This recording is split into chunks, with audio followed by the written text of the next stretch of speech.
যুক্তরাষ্ট্রের সঙ্গে বৃহৎ এলএনজি চুক্তি স্বাক্ষর করার পর বাংলাদেশে বিনিয়োগ উন্নয়ন কর্তৃপক্ষের নির্বাহী চেয়ারম্যান আশিক চৌধুরী এক ফেসবুক স্ট্যাটাসে লেখেন, ডোনাল্ড ট্রাম্প যুক্তরাষ্ট্রের প্রেসিডেন্ট হওয়ার পর আমরাই প্রথম দেশ যারা কোনো ডিল সাইন করলাম। সেই হিসেবে আমরা বলতে পারবো বাংলাদেশ তার প্রথম পার্টনার। শনিবার সকাল 9:46 ফেসবুক স্ট্যাটাসে এসব লেখেন আশিক চৌধুরী। স্ট্যাটাসে তিনি লেখেন, বাংলাদেশ সরকার আজকে ট্রাম্পের নতুন এনার্জি এক্সপোর্ট ম্যান্ডেটের ওপর ভিত্তি করে একটা ল্যান্ডমার্ক এগ্রিমেন্ট সাইন করেছেন। ডোনাল্ড ট্রাম্প প্রেসিডেন্ট হওয়ার পর আমরাই প্রথম দেশ কোনো ডিল সাইন করলাম।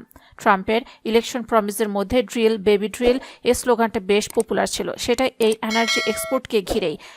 স্ট্যাটাসে আমাদের গ্যাস সংকটের কথা উল্লেখ করে আশিক চৌধুরী লেখেন, ইন্ডাস্ট্রিয়াল গ্রোথ, কর্মসংস্থান ইত্যাদির জন্য আমাদের long term gas supply solution বের করতে হবে। মিডল ইস্টের বাইরে আমেরিকায় একটা interesting alternative economic development angle থেকে এ চুক্তি স্বাক্ষরের গুরুত্ব অন্য জায়গায় উল্লেখ করে তিনি লেখেন, ট্রাম্প সরকারের স্টাইল খুবই ডিফারেন্ট। তারা জাত ব্যবসায়ী আতেল টাইপের কথাবার্তা নাই।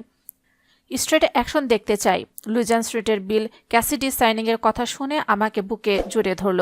আগামী বছরগুলোতে আমরা যখন বিভিন্ন ইস্যুতে ট্রাম্প অ্যাডমিনিস্ট্রেশনের কাছে যাব, আমরা বলতে পারবো যে বাংলাদেশ কিন্তু তার প্রথম পার্টনার ছিল। তার আমেরিকা ফার্স্ট, এর সঙ্গে আমাদের বাংলাদেশ ফার্স্ট, আর আমাদের জন্য বাংলাদেশের ইন্টারেস্ট ফার্স্ট।